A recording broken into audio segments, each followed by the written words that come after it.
Ya, oke. Sekarang sebelum kita mulai, saya akan memperkenalkan dulu speaker kita hari ini. Bentar, saya akan share ya.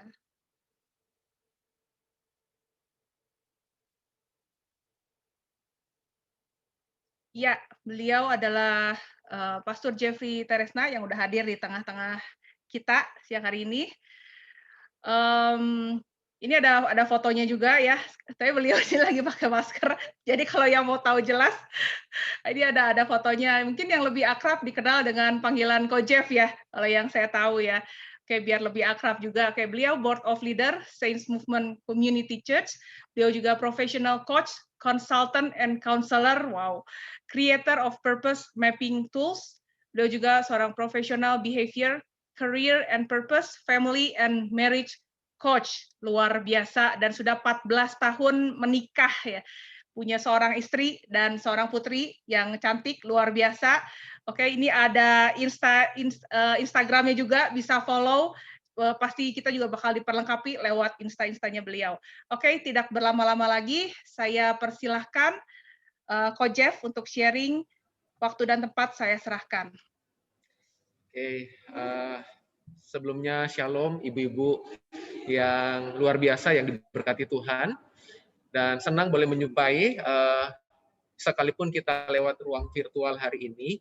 Dan sekali lagi saya bersyukur, berterima kasih buat kesempatan waktu yang diberi oleh Bu Leni dan seluruh pemimpin dari Ladies Community yang memberi saya kesempatan ini kali pertama, dan senang sekali boleh berada di ruang virtual sekalipun saya lihat sekilas tadi dengan cepat ternyata ada beberapa nama yang cukup akrab dengan saya ya, saya kenal ya. Ada beberapa nama yang ada yang dari Purwokerto saya ngelihat, ada yang dari Bandung ya, domisili di Bandung, ada beberapa nama yang saya juga cukup kenal. Sekali lagi senang boleh jumpa dengan ibu-ibu di tempat ini ya. Uh, Biasanya berbicara di hadapan ibu-ibu lebih punya tantangan khusus ya bagi seorang hamba Tuhan, bagi seorang pastor mungkin, dan bagi saya secara pribadi, karena seingat saya dalam banyak kesempatan saya juga udah melayani beberapa ibadah ladies, ibadah WBI di beberapa gereja, termasuk salah satunya yang paling menantang ada waktu melayani retreat wanita ya. Dan itu sebuah tantangan. Namun karena sedikit banyak saya pernah dibesarkan dalam lingkup pelayanan saya, di mana saya harus berhadapan dengan para wanita, setidaknya hari ini saya nggak terlalu begitu perlu penyesuaian lebih, karena saya bersyukur karena saya hari ini saya akan bertemu dengan wanita-wanitanya Tuhan yang siap belajar ya ibu-ibu ya. Senang sekali lagi, saya minta maaf sekali lagi saya harus menggunakan masker. Kenapa? Karena saya baru saja meeting dengan klien, karena saya seorang profesional coach dan konsultan. Jadi saya habis meeting dengan klien dari jam 9 pagi tadi. Saya ada coaching ya one on one dengan beberapa leader perusahaan tersebut, dan saya harus kembali ke rumah. Saya udah lihat jam, saya udah nggak mungkin keburu ya, takut macet. Lalu kemudian saya putuskan saya pinjam ruangan ownernya untuk saya bisa live Zoom dari ruangannya ya. Jadi minta maaf ya, yang pasti gambar yang ada di foto saya itu foto saya gitu ya. Itu foto saya dan itulah saya sejatinya ya sebenarnya. Oke, seperti itu ya. Dan hari ini saya akan mau berbagi satu topik, satu pelajaran yang saya pikir kegagalan kita memahami topik ini itu akan sangat mempengaruhi kelangsungan dan kelanjutan pertempuran iman kita. Oke, saya ulang. Kegagalan kita memahami topik ini akan sangat menentukan betapa mengerikannya kehidupan kita, betapa menyedihkannya perjalanan iman kita.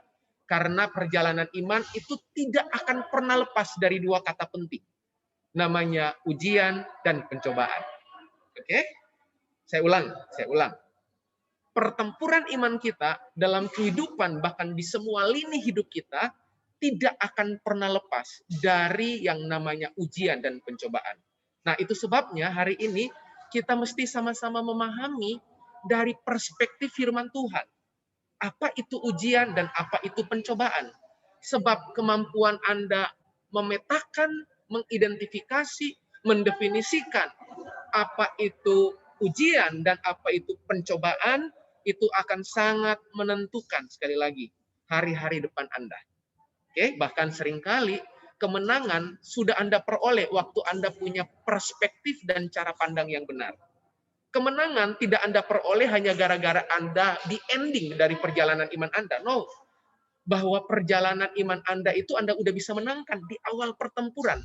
Pada saat mindset, cara berpikir, cara melihat, cara merenungkan, atau cara mendefinisikan kita benar.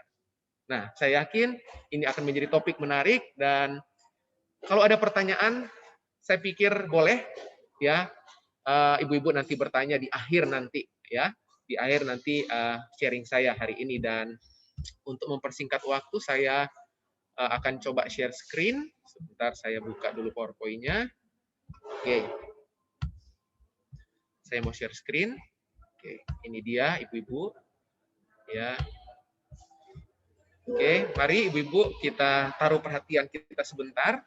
Saya mau pastikan dulu ya, Bu Lingling, apakah suara saya terdengar dengan bagus, dengan jelas?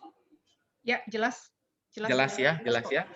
Ya, karena saya lagi ada di lantai atas, lantai 2, dan di lantai bawah ini ada aktivitas orang-orang bekerja di perusahaan tersebut ya, di perusahaan ini. Jadi saya berharap semoga suara-suara tidak mengganggu ya, tidak mengganggu, dan semoga tidak terdengar oleh Anda ya. Oke, hari ini ibu-ibu kita akan sama-sama belajar tentang tes vs temptation ya. Ujian vs versus pencobaan ya. Saya ulang, ujian vs pencobaan ya. Nah, seringkali dalam kehidupan kita ikut Tuhan, kita itu suka gagal membedakan mana ujian, mana pencobaan. Sehingga karena kita gagal membedakan mana ujian dan mana pencobaan, dua-duanya kita tengking dalam nama Yesus. Ya, pokoknya kita itu jadi orang Kristen jagonya tengking tok gitu ya. Ya, apapun kita tengking gitu ya. Nah, padahal ada banyak dalam kehidupan kita yang memang datang itu memang Tuhan yang create, Tuhan yang running, Tuhan yang ciptakan gitu ya. Dan itu seringkali akan kemudian berbenturan dengan kehidupan kita. Nah, mari hari ini kita akan sama-sama melihat, meneropong apa sih bedanya ujian, apa sih pencobaan itu. Sekali lagi ini penting. Nah, saya akan mulai ibu-ibu ya. Oke, ini saya pikir saya nggak perlu perkenalkan diri, saya tadi udah diperkenalkan ya. Oke, saya lanjut. Nah, saya mulai dengan kalimat penting ini, ibu. Kalimat penting ini tolong Anda pikirkan, tolong Anda renungkan dengan baik. Pemahaman yang benar akan sangat menentukan respon dan tindakan kita. Saya ulang, pemahaman yang benar akan sangat menentukan respon dan tindakan kita. Seringkali respon dan tindakan kita tidak hanya berkaitan dengan kedewasaan kita dalam memberi respon. Tapi tahukah ibu-ibu bahwa seringkali respon dan tindakan kita itu jadi benar karena kita punya pemahaman yang benar. Begitu pemahaman kita terhadap sesuatu, terhadap seseorang, terhadap kondisinya itu tidak benar, saya berani pastikan respon dan tindakan Anda pasti tidak akan pernah benar. Kenapa? Sederhana. Karena persoalannya di pemahamannya. Persoalannya bukan pada kejadiannya. Persoalannya bukan pada peristiwanya. Persoalannya bukan pada kondisinya, bukan. Persoalannya pada pemahaman. Makanya kalau Anda pelajari Alkitab, Yesus habiskan waktu 3,5 tahun hanya untuk obrak-abrik cara pemahaman, cara berpikir murid-muridnya. Berkali-kali Yesus harus yakinkan, hei Petrus yang kamu pikirkan salah, hei Thomas, hei apapun, hei Yudas gitu ya. Kenapa ibu-ibu? Karena persoalan pemahaman. Betapa mengerikannya pemahaman Anda kalau nggak benar. Makanya kebenaran itu menuntun Anda pada pemahaman yang benar. Begitu Anda nggak cinta kebenaran, sulit sekali pemahaman yang benar itu lahir dari hidup Anda. Saya ulang, kalau Anda merindukan pemahaman yang benar, mari teropong kehidupan Anda, teropong penilaian Anda, teropong standar Anda berdasarkan kacamata firman. Bukan kacamata motivator, bukan kacamata trainer gitu ya. Nah, kita bertindak, saya tulis di depan Anda di layar ini, kita bertindak berdasarkan apa yang kita percayai. Setuju ibu-ibu? Ya. Jadi mengerikannya kepercayaan itu tidak perlu konfirmasi loh kepercayaan itu. Ya, yang namanya belief itu tidak butuh konfirmasi. Begitu Anda percayai, apa yang Anda percayai pasti akan jadi tindakan, percayalah. Dan yang namanya tindakan itu udah melewati banyak proses olah pikir, olah rasa, dipikir dan dirasa Anda. Saya beri contoh. Apa yang Anda percayai tentang mujizat? Beberapa dari Anda mempercayainya.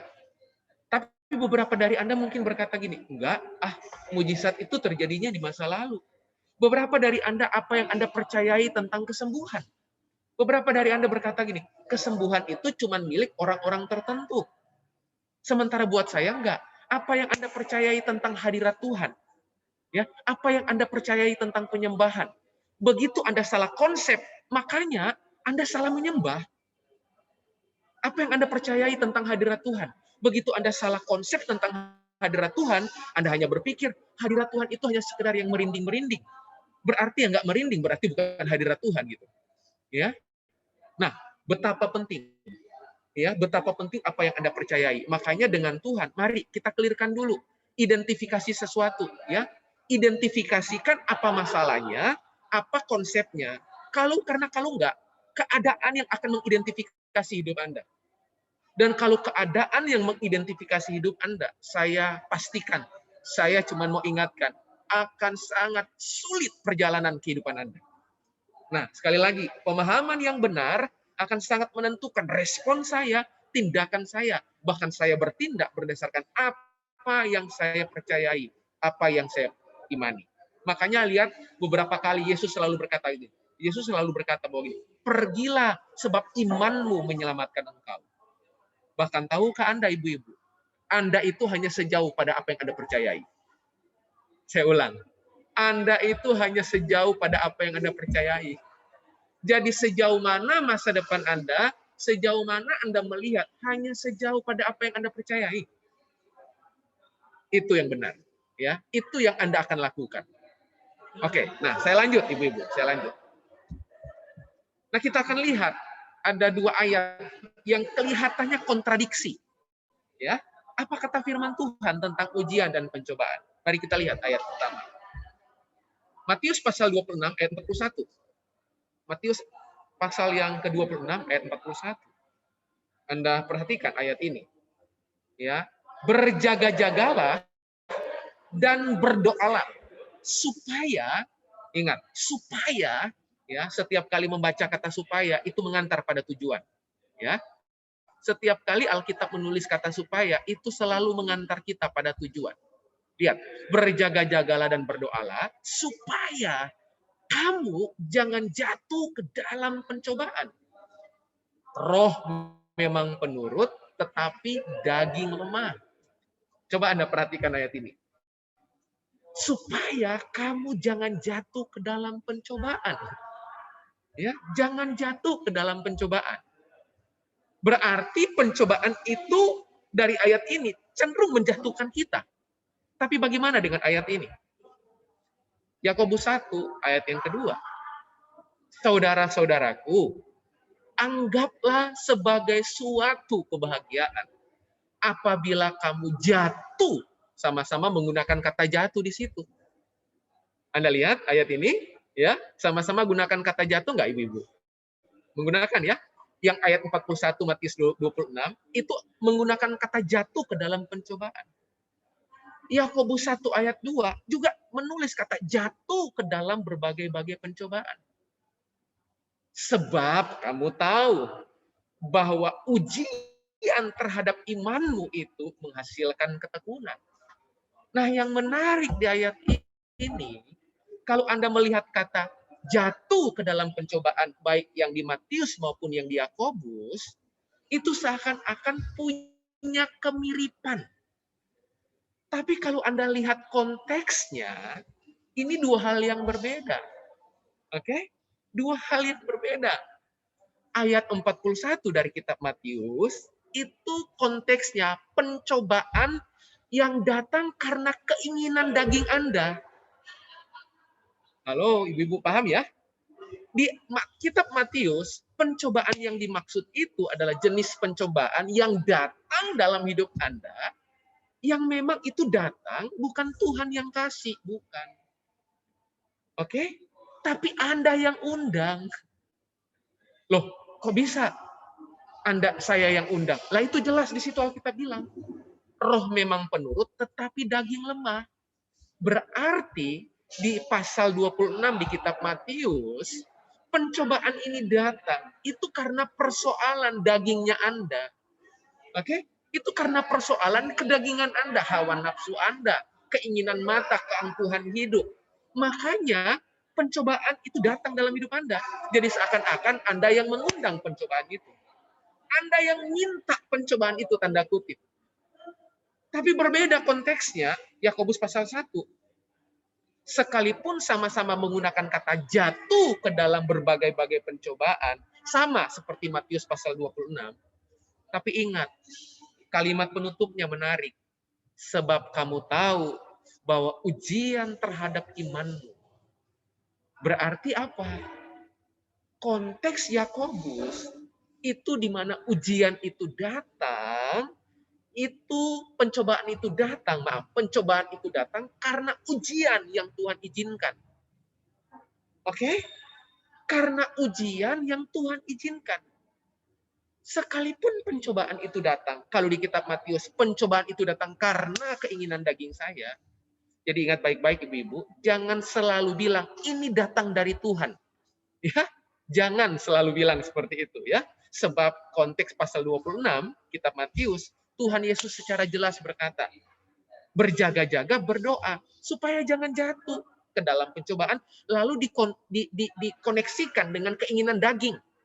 Sementara Yakobus pasal 1 itu dikoneksikan dengan apa? Pertumbuhan imanmu. Paham sampai sini ibu-ibu ya? Jadi kalau kita melihat firman Tuhan jelas buat kita hari ini. Oke? Jelas buat kita. Nanti setelah ini saya akan tunjukkan ya, kira-kira apa saja perbedaan ujian dan pencobaan dari 3 tinjauan. Ya, dari 3 tinjauan. Ya. Ibu-ibu percaya nggak kemampuan kita mengenali penyakit akan menentukan obat apa yang kita minum? Setuju ya? Ya. Kenapa disebut malpraktek? Ya. Sederhana ibu-ibu, karena kita dikasih obat oleh dokter yang tidak sesuai dengan penyakit kita. Salah diagnosa. Nah, Tuhan itu kepingin kita itu punya kemampuan, ketajaman mendiagnosa. Kita ini yang mana gitu. Karena kalau kita berhasil mendiagnosa keadaan kehidupan kita hari ini, itu akan menolong kita loh melewati masa-masa sulit ini. Itu akan memudahkan kita itu melewati dengan gilang gemilang, dengan kemenangan demi kemenangan. Nah, saya akan lanjutkan ibu-ibu. Nah, ini ibu ya. Di mana letak perbedaannya?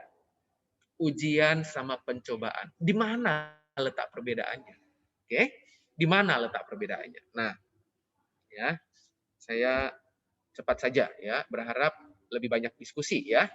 Saya ambil waktu 30 menit aja menyampaikan firman ya, lalu sisanya berharap kita akan banyak tanya jawab ya, ibu-ibu ya. Oke, di mana letak perbedaan antara ujian dengan pencobaan? Ya, di mana letak perbedaannya? Oke, kita akan lihat sama-sama. Nih, saya langsung tampilkan semuanya aja biar gampang lihat. Nah, ini Bu. Oke, kita akan lihat ujian vs pencobaan itu dari 3 tinjauan. Tinjauan pertama sumbernya, tinjauan kedua motivasinya, tinjauan ketiga tujuannya. Nah, ya, lengkap ini Ibu ya. Jadi mulai hari ini kita itu gampang memilah. Ini ujian, ini pencobaan. Ya. Yang ini ujian, yang ini pencobaan. Nah, ada 3 tinjauan yang mesti Anda dan saya lihat. Sumbernya pertama, yang kedua motifnya, yang ketiga tujuannya. Ya, supaya kita itu paham. Nah, kalau Anda lihat ujian, kalau kita mengacu pada sumber, oke, ujian itu seringkali datang dari Tuhan. Oke, datang dari Tuhan. Sementara pencobaan terbanyak datang dari iblis. Bahkan seringkali beberapa ayat Alkitab, ya, walaupun mungkin nggak terlalu familiar buat Anda, kitab Yakobus berkata bahwa seringkali juga pencobaan bisa datang dari diri Anda sendiri. Ya, tapi hari ini saya cuma mau tunjukkan dua sumbernya aja. Jadi sumber ujian, saya pastikan itu datang dari Tuhan. Tapi sumber pencobaan datang dari iblis. Mungkin ibu-ibu berkata begini hari ini, oke, saya udah tahu ujian itu datang dari Allah, sementara pencobaan datang dari iblis. Oke, manifestasinya apa? Yang nampaknya apa? Nah, ibu-ibu, Anda mesti tahu motivasi dari ujian selalu responnya sederhana.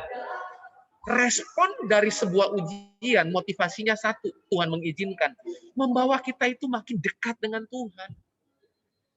Jadi kalau Anda berkata begini, ujian ini datang dari Tuhan, tapi nggak membuat Anda dekat dengan Tuhan, saya ragu. Jangan-jangan Anda salah mengenali. Karena seringkali kalau yang datang dari Tuhan, Tuhan itu mengizinkan ujian, akan dorong Anda, akan apa? Pressure Anda, nekan Anda, itu makin membuat Anda itu dekat dengan Tuhan. Anda akan jadi sulit memisahkan diri dari Tuhan.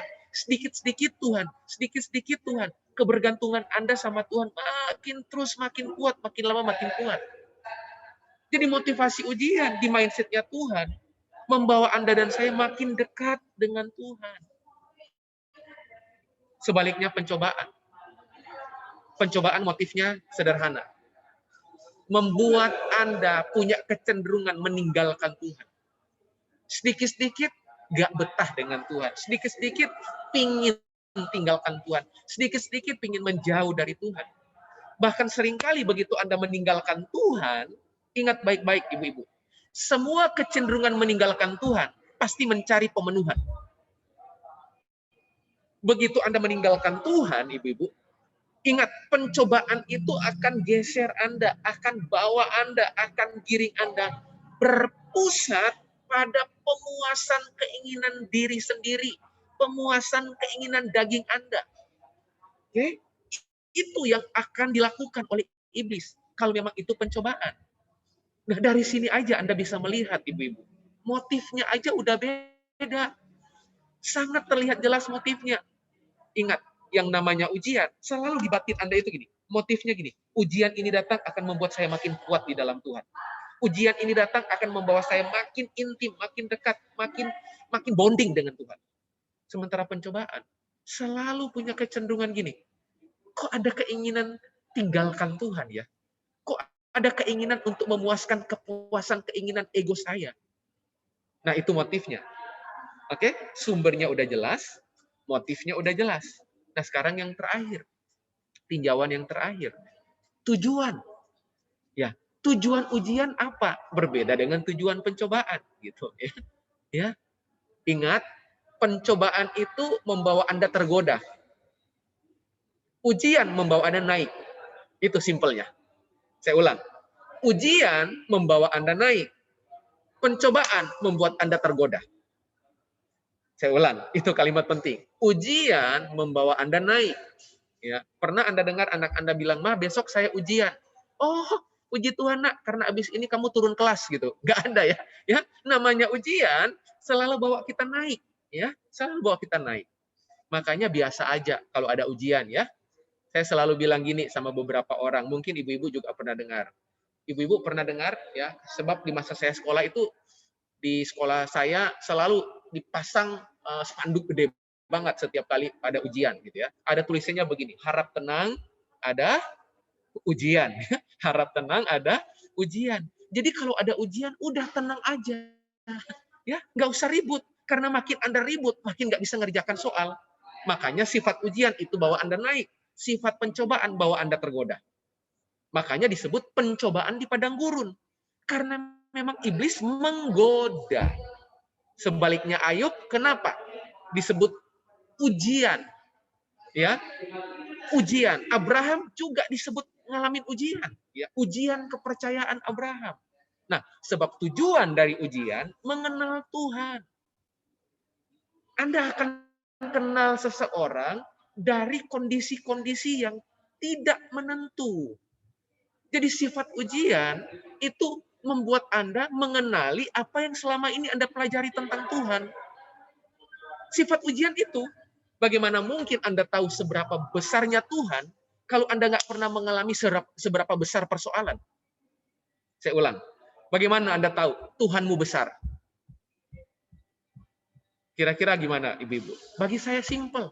Saya akan tahu seberapa besar Tuhan saya berasal dari seberapa besar persoalan yang Allah saya yang besar bisa selesaikan. Sesimpel itu, Ibu-ibu. Jadi sebenarnya persoalan yang besar yang datang dari dalam hidup kita yang diizinkan Tuhan hanya untuk membuktikan supaya Tuhan itu nggak kena gombalan kita. Kita kan suka ngombalin Tuhan ya Ibu ya. Tuhan engkau dahsyat, Tuhan engkau baik, Tuhan engkau luar biasa. Nah, bukti itu terungkap, terekspos dari mana?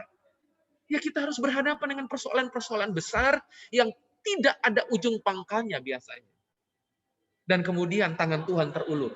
Bukankah itu untuk membuktikan bahwa memang dia Tuhan yang besar? Bagaimana mungkin Tuhan yang besar menangani persoalan receh? Halo Ibu-ibu? Ya, nggak mungkin. Kalau Anda menyembah Tuhan yang besar, berarti Anda harus mengenal Tuhanmu yang besar lewat persoalan yang besar. Disitulah ujian akan datang, dan ujian itu membawa Anda makin mengenal Tuhan. Tujuan ujian yang kedua apa? Mengetahui kadar kesehatan rohani kita. Coba Ibu-ibu, Anda akan tahu kadar kemampuan anak Anda menelaah pelajaran matematika di kelas 3 SMP, gimana caranya? Langsung naik kelas gitu Ibu-ibu? Seorang guru, seorang dosen, seorang pengajar hanya akan tahu kemampuan mahasiswanya, kemampuan muridnya, mengenali bahwa muridnya itu mampu dan mengerti lewat apa? Lewat ujian. Makanya seringkali ujian itu datang karena Tuhan lagi pingin ukur nih kadar kesehatan rohani Anda. Gitu. Tuhan pingin tahu. Gitu. Coba, Anda akan tahu kadar kesehatan jasmani Anda dari mana? Perasaan gitu Ibu-ibu. Rasa-rasanya saya sehat gitu Ibu-ibu. Nggak bisa Ibu-ibu. Ya, dengan Tuhan nggak bisa pakai perasaan Ibu-ibu. Nggak bisa. Dengan Tuhan itu pakai keputusan. Dengan Tuhan itu sama, kita cek darah, baru kita tahu, oh HDL saya, oh LDL saya, oh SGPT, SGOT saya. Dari mana saya tahu? Kadar kesehatan jasmani saya tahu dengan ambil sampel darah. Tubuh saya diuji, darah saya diambil. Sama. Berarti kalau Tuhan lagi izinkan ujian datang dari dalam hidup Anda, hanya untuk ingin tahu. Ya, bukan ingin tahu kadar kolesterol Anda, bukan ya. Ya, hanya ingin tahu kadar kesehatan rohani kita. Makanya sebenarnya, yuk, kalau Anda berkata Anda mengasihi Tuhan, buktikan dengan kadar kesehatan rohani Anda. Pak, Pastor atau Coach Jeffrey, gimana saya tahu kadar kesehatan rohani saya? Gampang. Bersahabatlah dengan yang namanya ujian. Ya, tantanglah diri Anda. Ya, sebab percaya, zona iman tidak pernah ada di zona nyaman. Zona iman akan selalu berada di zona ujian. Oke, Ibu-ibu ya. Nah, tujuan ujian yang terakhir, konfirmasi. Seringkali Tuhan akan pakai ujian hanya untuk mengkonfirmasi hidup Anda. Seringkali Tuhan akan pakai ujian hanya untuk mengkonfirmasi pergumulan Anda. Ya, di tengah-tengah pergumulan Anda ngalamin ujian, Anda terkonfirmasi, oh, kenapa saya alami ujian ini? Supaya saya itu bertindak seperti ini. Oh, saya temukan jawaban doa saya lewat ujian yang saya alami. Jadi seringkali, Ibu-ibu, Tuhan pakai ujian itu hanya untuk konfirmasi. Ya, konfirmasi tidak hanya sekedar datang dari penumpangan tangan pendeta, hamba Tuhan yang kemudian bernubuat. No. Tuhan akan seringkali pakai ujian untuk mengkonfirmasi pergumulan Anda. Mengkonfirmasi janji Anda. Konfirmasi komitmen Anda. Dan Yesus selalu menggunakan itu kepada Petrus, bukan? Tuhan selalu menggunakan itu kepada siapa? Kepada Abraham. Tuhan konfirmasikan itu kepada siapa? Kepada Daud. Kepada siapa? Kepada Musa. Kepada siapa? Kepada Nuh. Banyak banget, Ibu-ibu. Nah, itu tujuan ujian. Apa tujuan pencobaan. Sederhana, ibu-ibu. Tujuan pencobaan akan giring Anda menjadi pahit dengan keadaan, pahit dengan situasi, kecewa dengan orang, kecewa dengan keadaan, kecewa dengan situasi. Karena memang sifat pencobaan itu menghancurkan. Sifat pencobaan itu menggoda Anda untuk Anda nggak hidupi kebenaran.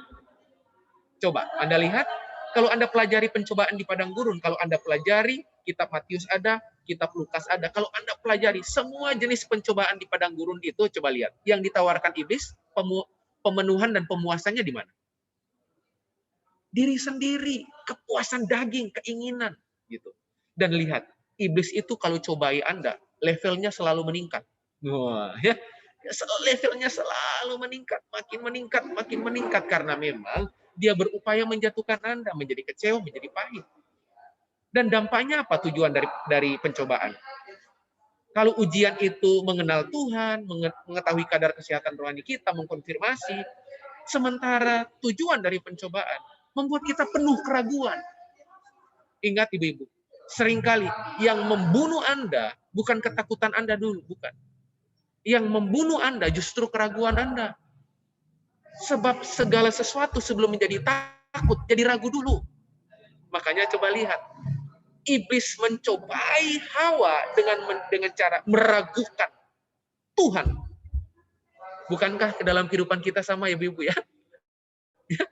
Kita selalu jadi ragu loh. Tuhan ini sanggup nggak tolong saya? Kita itu percaya sama kuasa Tuhan. Tapi kita itu nggak percaya loh sama kedaulatan Tuhan. Tuh, saya ulang. Kita itu kalau ditanya, percaya sama kuasa Tuhan? Waduh, amin, haleluya, 100 kali ya. Bahkan kalau mau nyanyi, ibu-ibu ya, refnya diulang-ulang ya. Diulang-ulang sampai 100 kali. Kita itu sering kali, maaf ibu-ibu, maaf ya. Kita percaya dengan kuasa Tuhan, tapi kita selalu gagal percaya menghormati kedaulatan Tuhan dalam hidup kita. Kita penuh keraguan. Pastor atau Coach Jeffrey, gimana kalau saya ragu hari ini? Ya udah, kalau Anda ragu sama Tuhan, ragukan keraguanmu, gitu aja. Ya ragukan keraguanmu. Saya ragu. Ya ragukan keraguanmu. Ya. Apalagi pencobaan itu selalu apa? Cari jalan pintas. Ya. Udah jalan pintas, kelihatannya jalannya pintas gitu ya, tapi berujung pada jalan buntu, ibu-ibu ya. Ya, hati-hati dengan jalan pintas. Lihat, spirit pertama kali orang yang dicobai selalu suka cari jalan pintas. Ya. Yang enak yang mana ya? Yang nyaman yang mana ya? Oke, ibu-ibu ya. Terus apa? Tahu nggak? Tujuan dari pencobaan apa? Selalu memakai keinginan daging kita. Wah, ibu-ibu ya. Coba ibu-ibu ya. Rasanya enak banget ya kalau daging itu dikasih makan ya ibu-ibu ya. Wah, ya coba. Dikasih makan terus-menerus rasanya. Aduh, kepuasan semu ibu-ibu. Nah, kabar buruknya ibu-ibu ya. Ya, daging Anda itu diabetes rohani ibu-ibu. Ya, coba. Seberapa Anda kasih makan daging Anda, dia nggak akan pernah puas, percayalah. Ya, coba. Makanya dia selalu diabetes rohani.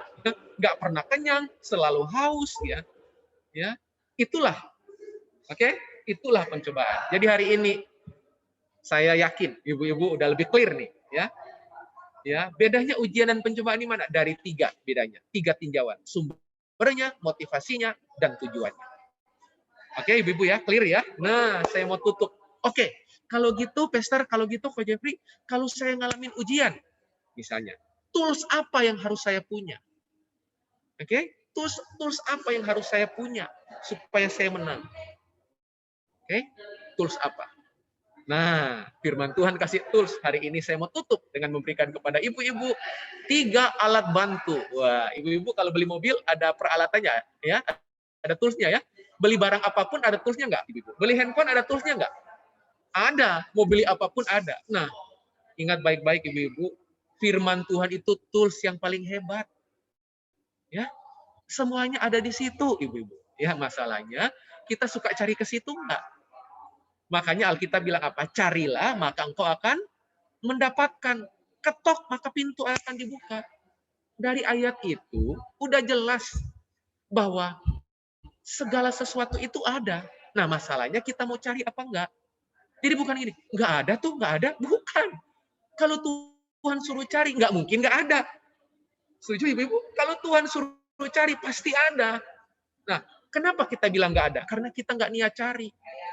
Pernah cari kunci mobil di depan mata terus kemudian nggak ketemu? Ya, itu kelihatannya lebih ke bapak-bapak ya, ibu-ibu ya. Sampai ditunjukin, ini apa, ini apa, ini apa gitu ya di depan suami misalnya. Ya, kenapa? Karena baru mau nyari aja udah nggak niat. Tapi berharap dapat. Nah, coba bayangkan, niat aja nggak ada, gimana mau mengharapkan dapat? Nah, hari ini mari ibu-ibu. Oke, saya tutup dengan memberikan 3 tools kepada Anda. Dari ayat ini, ibu-ibu ya, dari ayat ini. Menarik. Ya, waktu saya mempersiapkan topik ini, saya merenungkan. Ya, Yakobus pasal 1 ayat 2 sampai 4. Kitab Yakobus pasal 1 ayat 2 sampai 4. Saudara-saudaraku, anggaplah sebagai suatu kebahagiaan apabila kamu jatuh ke dalam berbagai-bagai pencobaan. Nah, saya mau garis bawah itu di sini ini dulu, ya. Jadi kata pencobaan di situ, punya arti paresmos. Oke? Kata pencobaan di situ artinya paresmos. Ya, paresmos berbeda dengan paramex. Ya, ya, ya. Paresmos berbeda dengan termos es. Ya, berbeda. Nah, kata pencobaan di ayat kedua yang artinya paresmos itu punya arti begini, dilemparkan ke depan. Wah. Wow, ya. Artinya apa ibu-ibu? Dibuang ke depan, dilemparkan ke depan. Ada yang mau dilemparkan ke belakang ibu-ibu hidupnya? Ibu-ibu pernah berdoa enggak? Tuhan, aku minta tahun 2021 lebih hancur daripada 2020. Pernah ibu-ibu? Enggak ada ya. Kita selalu berdoa itu yang di depan itu lebih baik. Nah, menariknya, makanya Tuhan bilang berbahagia. Coba, kalau Anda nggak melihat bahasa aslinya, nggak melihat konteksnya, kok ayat ini aneh? Disuruh bahagia sementara jatuh dalam pencobaan. Nah, kalau Anda melihat kata pencobaan di situ paresmos punya arti apa ibu-ibu? Dibuang ke depan, dilemparkan ke depan. Makanya bahagia, gitu. Ya, nah lihat ayat ketiga. Ya, sebab kamu tahu bahwa ujian terhadap imanmu itu menghasilkan ketekunan. Dan biarlah ketekunan itu memperoleh buah yang matang, supaya kamu menjadi sempurna dan utuh dan tak kekurangan suatu apapun. Nah, sebelum saya menunjukkan 3 tools, saya mau tunjukkan dulu sifat manfaat dari ujian. Ingat Bu, ayat ketiga Bu, sebab kamu tahu bahwa ujian terhadap imanmu menghasilkan ketekunan. Jadi tidak akan pernah ada istilah ketekunan tanpa ujian, nggak mungkin. Ibu-ibu mau tekun? Mau ya? Mau ya? Mau? Nah, mata kuliah wajib ketekunan itu namanya ujian, ibu-ibu. Ya, mata kuliah wajib ketekunan itu ujian. Coba, Anda nggak usah ajarkan konsistensi sama orang tekun. Setuju, ibu-ibu? Pernah Anda melihat seseorang yang tekun banget? Udah pasti konsisten orang tekun itu. Dan lihat ayat 3 bilang begini, ujian itu ngantar kita kepada ketekunan. Dan sifatnya, polanya Tuhan lihat. Kalau orang itu udah tekun, ayat 4 bilang gini, nanti dia berbuah. Dan buahnya matang. Jadi ketekunan melahirkan kematangan. Dan kematangan melahirkan kesempurnaan. Saya ulang, ibu-ibu. Oke? Ketekunan melahirkan kematangan. Ya, buah yang matang. Supaya kamu menjadi sempurna. Waduh, kayak lagu Gita Gutawa ya. Kau begitu sempurna ya, sempurna ya. Sempurna gitu ya. Jadi lihat. Ibu-ibu hari ini belajar.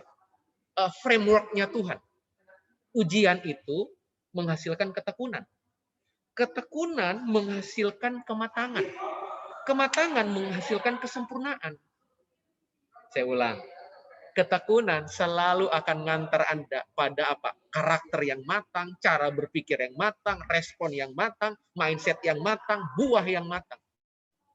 Dan begitu Anda matang, Alkitab kasih janji kok. Anda itu menjadi sempurna, menjadi utuh, tak kekurangan suatu apapun. Wow. Ya, Anda kebayang nggak ibu-ibu hari ini? Kira-kira manfaat dari sebuah ujian. Ujian ngantar Anda punya ketekunan. Ujian ngantar Anda punya kematangan. Ujian ngantar Anda punya kesempurnaan di dalam Tuhan. Mau matang? Ya tekun. Mau tekun, ya ujian. Nah, kita itu gitu ya ibu-ibu ya, mau tekun tanpa ujian ya. Coba ibu-ibu saya mau tanya, saat kapan Anda lihat anak Anda tekun belajar? Coba, pas kapan? Pas kapan? Pas kapan ibu-ibu ngelihat anak-anak tekun belajar? Pas ujian. Pas ujian.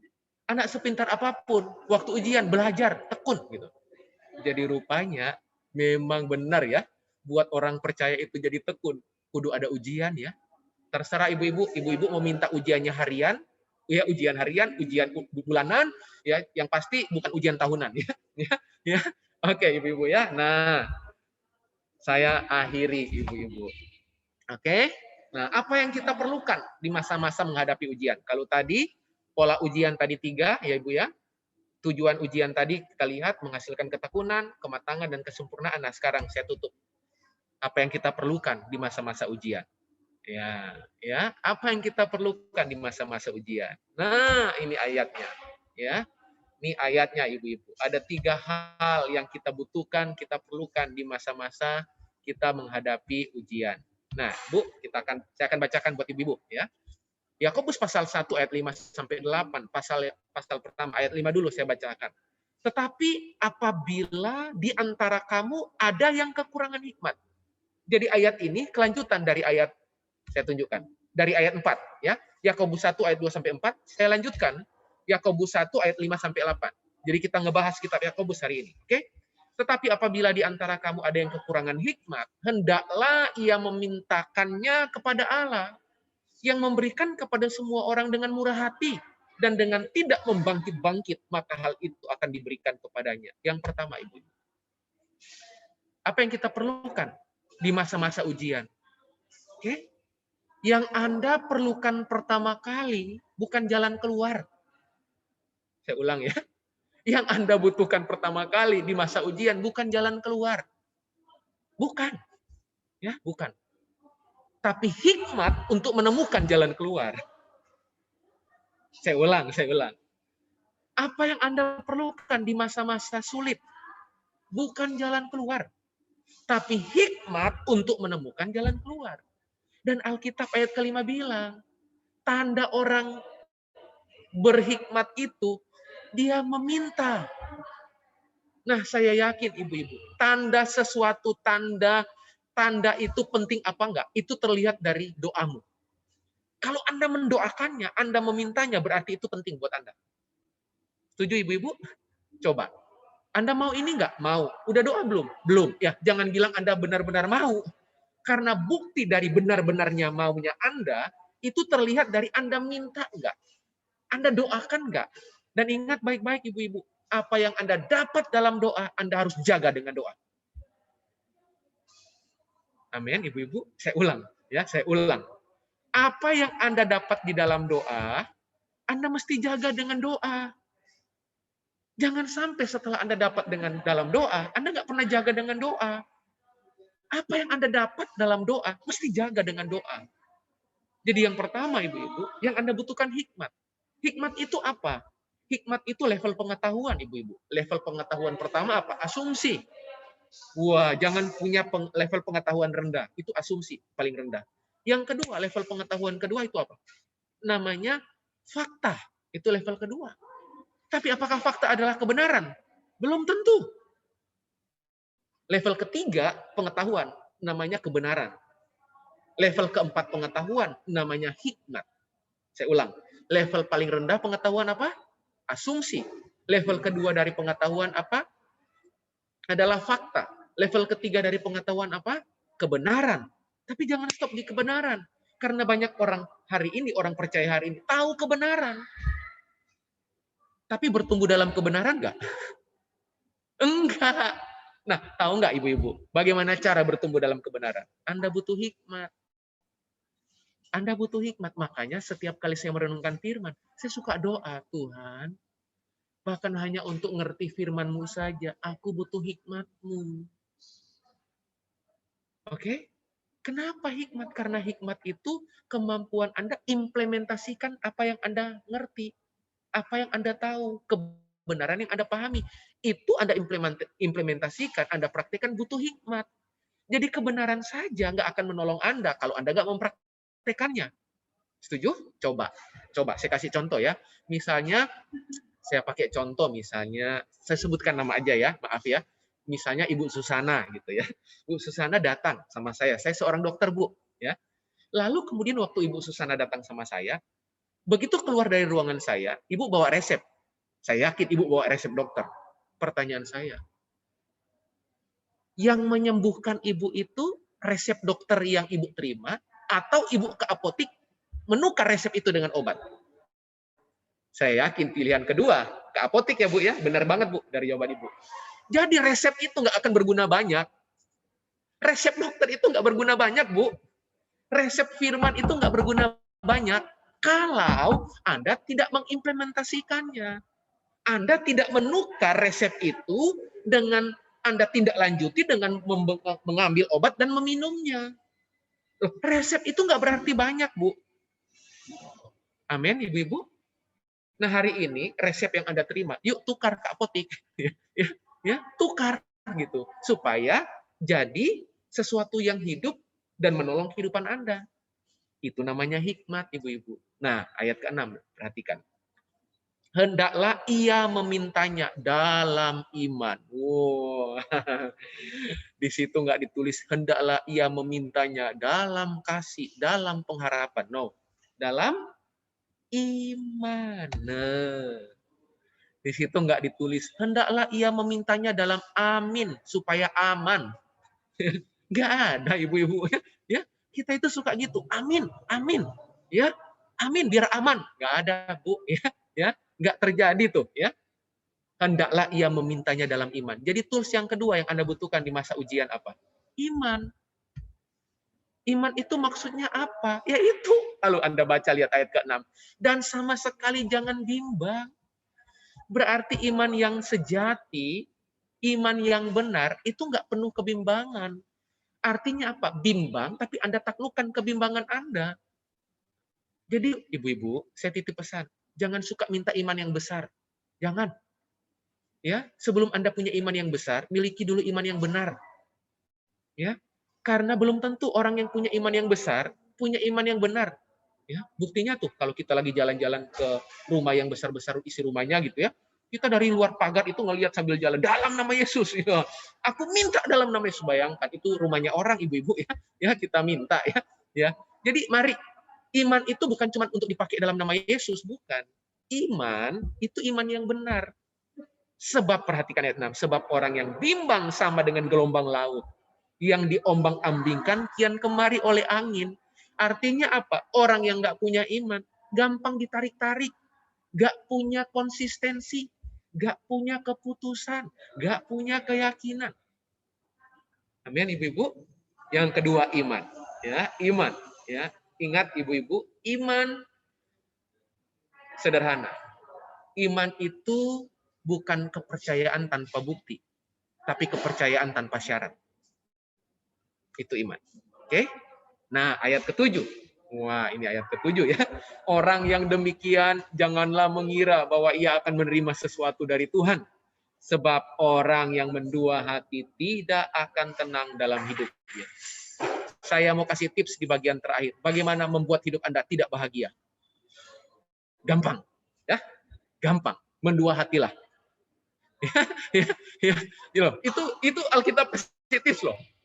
Ayat ke-8 itu Alkitab kasih tips. Gimana tips terbaik supaya hidup Anda nggak bahagia? Gampang, mendua hati. Kalau nggak Tuhan, mamon. Kalau nggak istri satu, istri dua. Kalau nggak A, B. Coba. Sebab orang yang mendua hati tidak akan tenang dalam hidupnya. Jadi yang terakhir, apa yang kita perlukan di masa ujian nih? Fokus sama Tuhan. Amin, ibu-ibu. Fokus sama Tuhan. Jangan fokus ke yang lain. Jangan suka ngintip keadaan, ya. Jangan suka perhatikan situasi. Ya, ada permanen residen. Wah, ya. Ada penghuni tetap dalam hidup Anda. Siapa penghuni tetapnya? Roh Kudus, ibu-ibu. Roh Kudus itu penghuni tetap, ibu-ibu. Makanya itu penting dalam kehidupan kita. Dan ingat baik-baik, Roh Kudus diberikan dalam hidup Anda bukan untuk membuat hidup Anda mulus. Enggak. Roh Kudus tidak memberi manfaat banyak kalau hidup Anda mulus. Justru Roh Kudus itu jaminan pada saat hidup Anda tidak mulus. Saya ulang. Roh Kudus itu jaminan justru pada saat hidup Anda nggak mulus. Itu Roh Kudus jaminannya. Makanya mari ibu-ibu fokus sama Roh Kudus, fokus sama Tuhan, ya. Dan terbanyak dalam kehidupan kita, ibu-ibu, saya suka seringkali, ya, saya mau tutup dengan sebuah kesaksian, ya. Beberapa kali begitu saya melayani di sebuah tempat di beberapa gereja, turun dari mimbar, biasanya ada beberapa orang datang bertanya sama saya, Pak Jeffrey, saya itu mengharapkan banget Tuhan menolong hidup saya. Wah, lalu kemudian beberapa orang ini menceritakan problem-problem kehidupan mereka. Ibu-ibu, saya menaruh empati yang besar buat setiap problem-problem kehidupan Anda. Tapi pertanyaan saya sederhana. Hari ini kalau saya tanya, apakah ibu-ibu siap, apakah ibu-ibu mau ditolong Tuhan? Saya yakin 1000%. Nggak usah di open mute, ya. Percaya dalam hati, nggak perlu mengaku dengan mulut, ya. Percaya dalam hati, kita akan bilang apa? Saya mau ditolong Tuhan. Nah, pertanyaan saya, kalau Anda mau ditolong Tuhan, pertanyaan saya, Anda siap dipimpin Tuhan nggak? Anda siap nggak dipimpin Tuhan? Sebab cara Tuhan tolong Anda dengan cara Dia pimpin Anda. Bagaimana mungkin Anda mau pertolongannya, tapi Anda nggak mau dipimpin olehnya? Itu nggak ada dalam kamus Tuhan. Cara Tuhan mimpin Anda dengan cara cara Tuhan nolong Anda dengan cara Dia pimpin Anda. Makanya Alkitab bilang orang yang dipimpin oleh Roh Allah adalah anak Allah. Makanya perhatikan baik-baik ibu-ibu. Orang yang siap dipimpin pasti siap ditolong. Ya, gimana menghadirkan pertolongan Tuhan dalam hidup Anda? Gampang, gampang. Taklukkan diri Anda pada pimpinannya. Udah, Anda nggak usah minta tolong. Tuhan tahu diri tolong Anda. Tuhan itu tahu diri untuk segera tolong Anda. Kenapa? Rumusnya satu. Anda takluk nggak pada kedaulatan Tuhan? Anda mau nggak pada persoalan pimpinan Tuhan? Karena orang yang siap dipimpin pasti siap ditolong. Oke, ibu-ibu. Nah, ibu-ibu. Saya selesai, ibu-ibu, ya. Saya berharap kebenaran firman Tuhan ini bisa menolong kehidupan ibu-ibu, dan saya berdoa biar kebenaran ini dapat tempat di tanah hati ibu-ibu yang terbaik. Tuhan Yesus memberkati. Saya kembalikan atau saya harus berdoa dulu? Boleh? Kita tanya jawab dulu aja ya. Oke, boleh, silakan. Oke, silakan.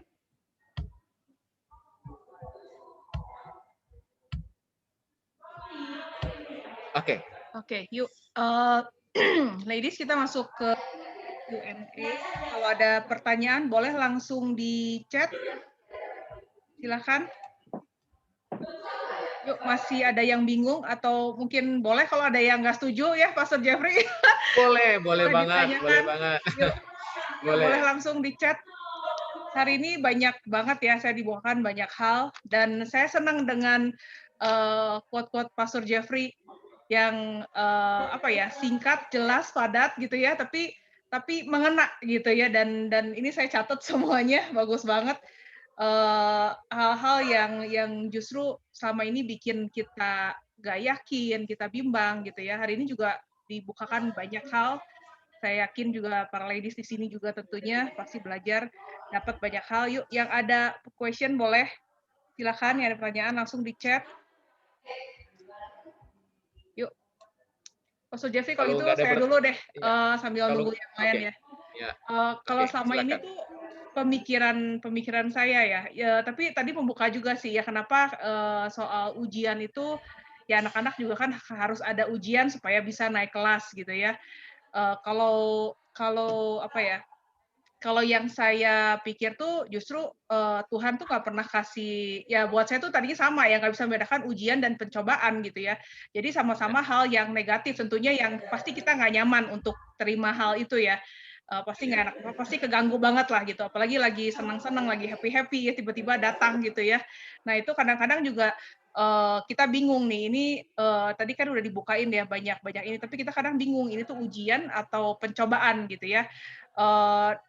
Pertama, apakah perlu gimana cara membedakannya supaya kita benar-benar tahu gitu ya, kan yang ya setahu setahu saya juga pasti kalau, ini nggak apa ya, pasti ya kalau dari iblis tuh kan pasti ujung-ujungnya tuh membunuh, membinasakan gitu ya, mencelakakan pokoknya gitu Ya, ya. Kalau Tuhan tuh kan nggak mungkin gitu ya. Nah, tapi kalau misalnya, apakah kita saya pikir tuh ujian pencobaan sama, tapi gimana kita merespon, gimana kedewasaan kita, itu yang bisa bawa kita jadi dekat sama Tuhan atau malah menjauhkan kita dari Tuhan gitu ya, menurut, Pastor ya, Jeffrey gimana? ya. Oke. Dari pertanyaan Bu Ling, sebelum saya ke situ, ada beberapa hal sebagai jembatan gitu ya Bu ya, sebagai jembatan untuk masuk pada pertanyaan itu.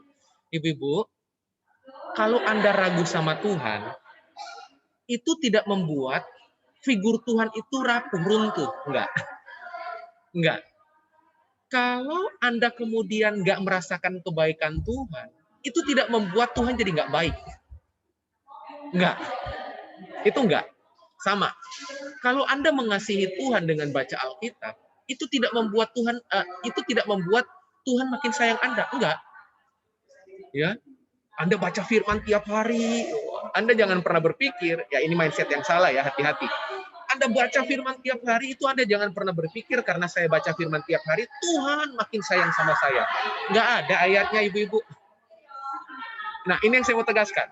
Kalau saya baca firman tiap hari, bukan Tuhan yang makin sayang sama saya justru yang makin sayang sama Tuhan. Gitu. Karena saya baca buku cintanya Tuhan. Nah, untuk menjawab pertanyaan itu, sederhana. Kalau Anda pelajari uh, seluruh kisah di Alkitab, saya yakin pertanyaan Bu Ling ini jadi pertanyaan banyak orang. Ya, yang pertama, ibu-ibu mesti pahami dulu bahwa pencobaan akan datang dalam hidup kita itu membuat keinginan kita itu diprioritaskan. Coba Anda rasakan di menit-menit ini, saat kapan sesuatu datang dalam hidup Anda dan sesuatu itu ingin terpenuhi secara daging. Oke ya, ingin terpenuhi secara daging. Contoh. Ada sebuah barang yang ingin Anda beli. Oke? Ada sebuah barang yang ingin Anda beli. Terus di hari itu Anda belum sempat atau Anda terhalang oleh orang lain untuk membelinya. Oke ya? Terus respon Anda marah. Nah, pertanyaan saya, bisa nggak Anda bilang itu dari Tuhan? Anda bilang gini, saya dapat dari Tuhan, saya harus beli tas itu. Soalnya ibu-ibu ya pakai contoh tas ya. Terus tiba-tiba ya kasih contoh ekstrim aja ya, karena biasanya yang ekstrim lebih gampang nyantol Bu Ling ya gitu. Tiba-tiba oleh sebuah keadaan, kondisi, situasi, Anda hari itu belum bisa membeli. Ada penghalangnya. Penghalangnya itu bisa karena anak, bisa karena suami, di mana itu nggak ada yang salah. Misalnya anak sakit, suami tiba-tiba butuh banget Anda. Ya, coba, saya mau tanya. Coba saya ingin lihat responnya gimana. Saya itu ragu loh kalau Anda bilang dari Tuhan tapi respon Anda daging. Saya itu ragu, jujur aja, Bu. Saya ragu gitu. Karena yang datang dari Tuhan itu sifatnya menaklukkan keinginan kita. Yang sifatnya datang dari Tuhan itu apa itu? Membuat kita itu tunduk pada kehendaknya. Nah, berarti kalau memang itu datang dari Tuhan, lah Tuhan yang punya kepentingan, berarti Tuhan yang urus dong. Nah, itu saya percayai. Seperti itu Bu Ling ya. Jadi sifatnya akan cenderung mengoyak daging kita. Sifatnya itu cenderung apa? Pingin daging kita terpenuhi gitu. Nah, seperti itu. Mungkin itu paling simpel ya. Untuk menjawabnya, Bu Ling. Ya, makasih Ko Jeff. Ya. Lebih ngerti. Ini ada satu Ya. pertanyaan, ini Boleh. yang minta tips untuk temannya, dia bilang, "Makasih Pak, bagus banget. Ini ada temanku, dia susah mempercayai kebaikan Tuhan. Udah banyak hal yang mengecewakan dia, kerja keras abis, dikuras keluarganya, sakit, nggak ada jodoh, udah berumur, pas ultah mamahnya meninggal, dan banyak hal sementara dia orang yang sangat pintar secara logik. Apa yang bisa dibantu untuk dia ya? Saya udah muter-muter mikir lagi doakan, kenapa orang baik perlu menghadapi banyak hal." Sampai dia bilang, "Apa Tuhan nggak bisa hari lain untuk ambil mamaku?" Ya, ya saya ikut bersimpati buat teman mungkin dari ibu yang nanya ya dengan keadaan ini. Saya tahu ini kondisi yang tidak mudah, apalagi itu tidak hanya terjadi pada diri temannya ibu, tetapi keluarga. Apalagi tadi ada yang mungkin kalau nggak ada jodoh itu lebih personal, lalu kemudian keluarga sakit. Nah, jadi mata rantainya jelas. Nah, pertanyaannya saya akan jawab ya. Gimana cara membuat orang itu mempercayai kebaikan Tuhan ya? Benar ya? Benar begitu Bu Ling ya? Benar seperti itu Bu Ya, Ling ya. pertanyaannya? Oke. Nah, ada beberapa hal. Ada beberapa hal. Yang pertama, sulit kita mengajar atau sulit kita meyakinkan kepercayaan kita, apa yang kita percayai tanpa sebuah pengalaman. Oke, jadi ingat baik-baik Ibu-ibu, yang pertama, kepercayaan harus datang dari pengalaman. Oke, contoh Ibu-ibu. Ibu-ibu kalau pegang sebuah barang dan ibu-ibu pernah menggunakan barang itu, lalu saya nggak pernah menggunakan barang itu, wajar nggak kalau barang itu saya sulit percayai? Oh, wajar. Dan waktu ibu-ibu menceritakan tentang sifat barang itu yang telah bermanfaat buat ibu-ibu, masih wajar nggak kalau saya tetap belum percaya? Wajar. Jadi yang pertama, berdoalah supaya dia mengalami. Oke? Karena akan sangat sulit kepercayaan datang hanya dari kampanye. Coba, kampanye di Kota Bandung, coba. Ya, Anda lihat, Anda memilih orang yang Anda percayai dari track record-nya nggak? Loh iya, ibu-ibu. Iya. Berarti kalau Anda pingin tahu seseorang, lihat track record-nya nggak? Iya dong. Nah, pertanyaan saya, orang itu udah tahu nggak track record-nya Tuhan? Orang itu udah tahu nggak track record-nya Tuhan? Dia belum tahu, Pak. Ya udah, izinkan dia mengalami track record-nya Tuhan dalam hidupnya.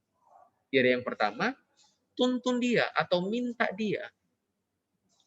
Tuhan untuk membuat dia percaya karena pengalaman, karena ngalami. Oke, itu yang pertama. Nah, yang kedua, bagaimana cara membuat dia percaya? Yang kedua, nah, saya mau garis bawahi.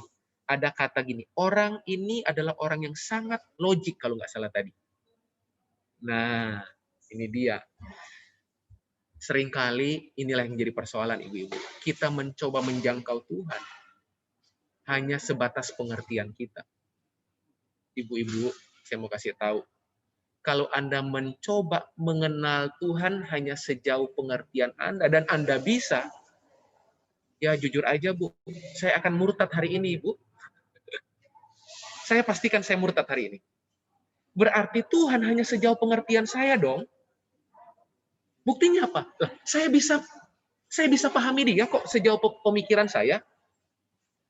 Saya bisa tahu kok sejauh pengertian saya. Dan saya ada dalam masalah besar loh. Kalau saya bisa menjangkau Tuhan sejauh pemikiran saya, berarti Tuhan hanya sebesar pengertian saya. Setuju? Nah, makanya, saya pakai dasar ayat Amsal pasal 3, saya mau tunjukkan. Bu Ling doakan saya semoga benar ayatnya ya. Ini mendadak ya. Kalau nggak ketemu ya mungkin ibu-ibu yang lain bisa menolong saya nanti ya. Amsal pasal 3. Nah, ayat kelima. Wah, ayat kelima itu udah pembukaan yang menarik itu. Ya. Percayalah kepada Tuhan dengan segenap hatimu. Nah, kalimat bagian B itu menarik. Dan Dan janganlah bersandar kepada pengertianmu sendiri. Berarti penyebab kita sulit percaya sama Tuhan bukan karena Tuhan nggak bisa dipercaya loh. Coba saya mau tanya, ibu-ibu nggak percaya sama orang, jawabannya selalu apa? Habis orang itu nggak bisa dipercaya kok. Setuju ya? Loh itu wajar. Nah sama Tuhan nggak bisa pakai rumus itu. Sebab Amsal bilang, Anda dan saya itu sulit percaya sama Tuhan. Termasuk dengan teman Anda, ya teman yang ibu tadi bertanya itu ya, temannya ibu itu, dia nggak percaya sama Tuhan, bukan karena Tuhan nggak bisa dipercaya, saya jamin. Coba Anda tanya, emang Tuhan nggak bisa dipercaya? Nggak mungkin dia jawab iya. Persoalannya di mana, ibu-ibu? Duh, ayat B. Berarti persoalannya di logikanya. Nah, jadi orang ini sangat sangat logik banget. Nah, sesuai dengan ayat-ayat Alkitab ya, Alkitabiah ya. Ya. Artinya apa, ibu-ibu berarti? Berarti persoalannya di mana? Bukan karena Tuhan nggak bisa dipercaya. Persoalannya adalah orang itu terlalu bersandar pada pengertiannya sendiri. Berarti Tuhannya itu adalah pikirannya. Tuh. Berarti jangan salah loh, Bu Ling. Ya, ibu yang bertanya tadi, dia itu udah percaya, dia itu udah melakukan penyembahan loh. Ya, dia itu udah lakukan penyembahan, tapi penyembahannya bukan sama Tuhan Yesus Kristus. Penyembahannya kepada siapa? Pikirannya sendiri, logikanya dia gitu. Jadi yang kedua, cara gimana supaya kita percaya sama Tuhan. Yuk, jangan bersandar sama pengertian kita. Jangan bersandar. Jadilah bodoh di hadapan Tuhan. Jadilah orang yang miskin di hadapan Tuhan. Jadilah pribadi yang kosong di hadapan Tuhan. Supaya Tuhan bisa isi. Nah, seperti itu. Seperti itu. Semoga menolong ya sebagian kecil dari yang ada di Alkitab. Ya, semoga menjawab ya. Ini tadi ada balasannya. Makasih Pak, saya coba renungkan dan bantu dia. Oke, ada pertanyaan berikutnya lagi Pak Jeffrey. Jadi lebih penting punya iman yang benar daripada iman yang besar ya Pak. Nah mungkin Pak Jeffrey mungkin bisa lebih jelaskan lagi tentang iman yang benar dan besar ya. Oke. Kalau kita ditanya, kita pinginnya yang mana? Iman yang benar atau iman yang besar? Dua-dua ada ayatnya loh. Jika engkau percaya gunung ini pindah. Nah, kita melihat ayat itu sebagai iman yang apa? Iman yang besar. Nah, jangan lupa, ibu-ibu. Ada kata jika engkau percaya. Berarti sebelum Anda punya iman yang besar, iman Anda mesti kudu benar dulu. Gunung itu bisa pindah nggak kalau Anda punya iman yang lain selain Yesus Kristus? Nggak bisa. Jadi maksud saya, memang benar Bu. Jauh lebih penting kita punya iman yang benar daripada iman yang besar. Coba ibu-ibu, coba. Seringkali iman yang mana? Yang membuat kita itu gampang terjebak pada keinginan. Iman yang benar atau iman yang besar? Iya, Buling udah jawab ya. Coba. Wah, apalagi kita Kristen puluhan tahun ya ibu-ibu ya. Kalau ditanya maunya iman yang mana? Wah, iman yang besar. Kenapa? Karena sifat daging kita. Gitu. Coba, kalau iman yang benar yang kayak gimana? Wah, kita itu selalu takluk pada kehendak Tuhan. Loh. Seperti itu, Buling. Ya, semoga menjawab pertanyaan ibu yang bertanya iman yang besar dan iman yang benar. Ya, bukan iman yang besar salah, bukan. Tetapi jauh lebih penting kita punya iman yang benar dan iman yang besar. Karena iman yang benar ditambah iman yang besar menghasilkan iman terobosan. Gitu. Seperti itu, Buling. Yes, luar biasa. Iman yang punya terobosan ya. Jangan tadi ya, seperti yang Ko Jeff bilang ya, punya iman ingin memiliki rumah yang besar, itu rumah orang lain ya. Itu udah salah. Rumah orang lain mau diambil ya, seperti itu. Oke. Pertanyaan berikutnya, iman itu anugerah Tuhan yang memilih kita. Benar tidak, Pak? Oke. Nah, untuk menjawab ini, ibu-ibu mesti bedakan dulu, Bu. Iman dan karunia iman itu dua hal yang berbeda. Saya ulang, ya. Iman dan karunia iman itu dua hal yang berbeda. Oke. Nah, kalau kemudian Ibu tadi bertanya iman itu anugerah, nah itu kaitannya mungkin yang saya tangkap iman kaitannya dengan keselamatan. Setuju ya? Saya setuju. Pada konteks iman itu anugerah, pada konteks iman keselamatan. Setuju Ibu-ibu? Setuju ya? Oke. Tapi beda lagi dengan karunia iman. Nah, ya, karunia iman. Nah, Ibu-ibu, saya nggak ada waktu menjelaskannya. Tetapi gini, Bu. Pada saat Anda lahir baru, terima Yesus sebagai Tuhan dan Juru Selamat, ya, Anda itu punya 21 karunia rohani. Wah. Di mana 21 karunia rohani itu terbagi 3 kelompok besar, 3 klaster. Wah, lagi musim corona, jadi pakai bahasa klaster ya, Ibu-ibu ya. Ada 3 klaster, Ibu-ibu ya. Ya. Pertama namanya klaster karunia jawatan. Karunia jawatan itu ada 5. Ya, karunia jawatan itu ada penginjil, guru, rasul, gembala, nabi. Itu ada 5. Lalu ada yang namanya karunia motivasi. Karunia motivasi itu ada 7. Oke? Ada yang namanya karunia menasehati, ada yang namanya karunia nubuat, ada yang namanya karunia belas kasihan, ada yang namanya karunia memimpin, ada yang namanya karunia melayani, ada 7. Terus ada yang ketiga, Ibu-ibu. Ada yang namanya karunia manifestasi Roh Kudus. Itu ada 9. Nah, salah satunya di dalamnya ada yang namanya karunia iman. Nah, nah itu ada alat tesnya ya. Ada kuesionernya untuk mengetahui Anda punya kekuatan di karunia apa gitu ya. Lalu kemudian Anda dikonseling satu persatu ya. Di beberapa gereja saya layani ya. Di Bandung itu ada beberapa gereja yang saya diminta untuk saya layani sampai dengan waktu-waktu ini ya. Jadi saya mentor beberapa gereja di Bandung. Nah, jadi karunia iman ya, karunia iman bahwa orang percaya diberi karunia iman. Dan semua karunia itu dikasih dalam kehidupan Anda, dikasih. Jadi apa sih karunia iman itu? Gini, simpelnya gini. Karunia iman itu adalah gini. Ada semacam keyakinan yang luar biasa terhadap janji Tuhan, terhadap kuasa Tuhan, terhadap apa? Kehadiran Tuhan dalam kehidupan Anda. Contoh karunia di Alkitab, karunia iman di Alkitab. Waktu Musa membelah laut, mati. Nah, itu Musa pakai karunia iman. Oke, jadi iman anugerah itu iman keselamatan, saya setuju. Benar, Bu, yang tadi bertanya ya. Ya, seperti itu. Dan kalau itu kaitannya dengan iman keselamatan, iman anugerah, ingat baik-baik Ibu, buat ibu-ibu bahwa semua Tuhan berikan. Masalahnya kita mau responi apa enggak? Itu aja. Nah, ada banyak pengajaran-pengajaran yang ketarik, ada yang bilang ada batas jumlahnya, tapi saya nggak mau masuk di area second coming ya, kedatangan Tuhan, karena memang cuma Tuhan yang paling tahu ya, seperti itu. Seperti itu, Bu Ling. Semoga menjawab, Bu, Ibu yang bertanya tadi. Ya, sekali lagi makasih, Pastor Jeffrey. Ya. Tidak ada pertanyaan lagi ya. Oke, dan waktu udah hampir jam 4 juga.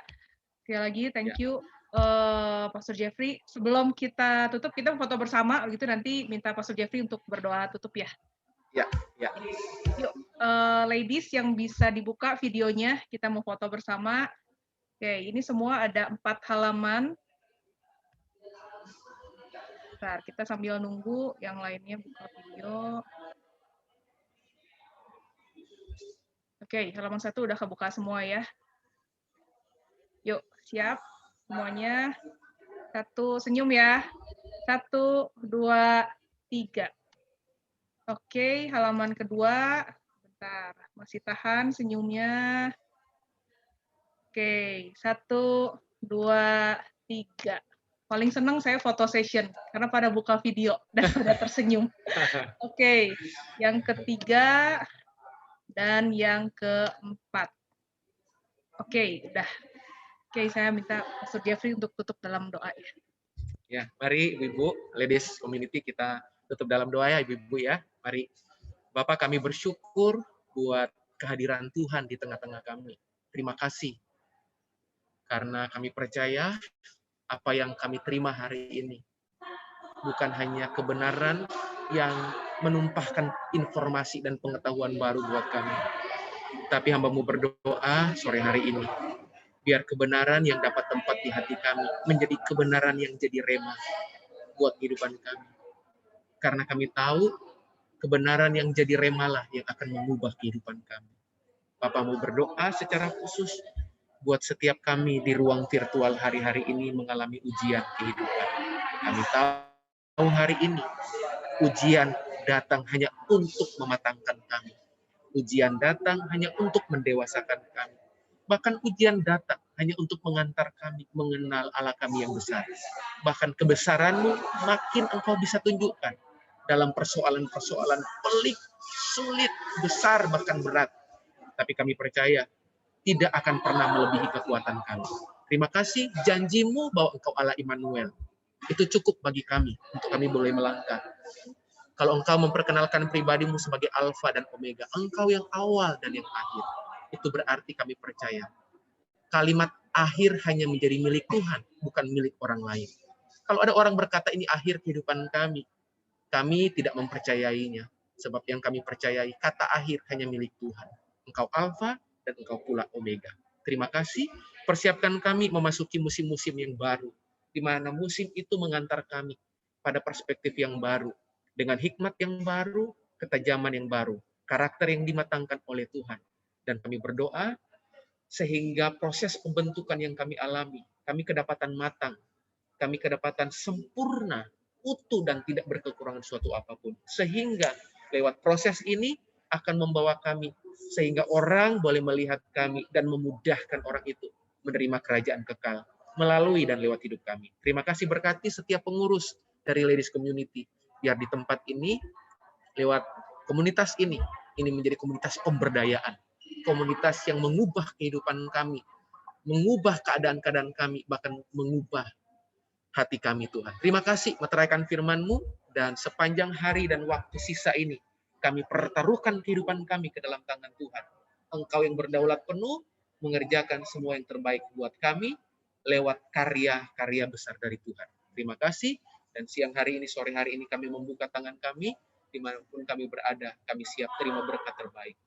Biar berkat Allah Bapa, cinta kasih yang tidak pernah berkesudahan dari Tuhan Yesus Kristus, persekutuan yang manis dengan Roh Kudus, memberkati kehidupan ibu-ibu di tempat ini, memberkati kehidupan Ladies Community di tempat ini, memberkati keluargamu, memberkati suamimu, memberkati anak-anakmu, memberkati orang tuamu, bahkan memberkati masa depanmu. Apa saja yang dijumpai oleh tanganmu, dibuat Tuhan berhasil, sampai orang melihat perbuatanmu yang baik, dan mereka memuliakan Bapa di surga. Terima kasih, kehidupan kami dedikasikan penuh buat kepentingan dan keuntungan kerajaan Allah. Dalam nama Yesus kami berdoa, kami mengucap syukur. Bersama ibu-ibu berkata, amin, amin, amin.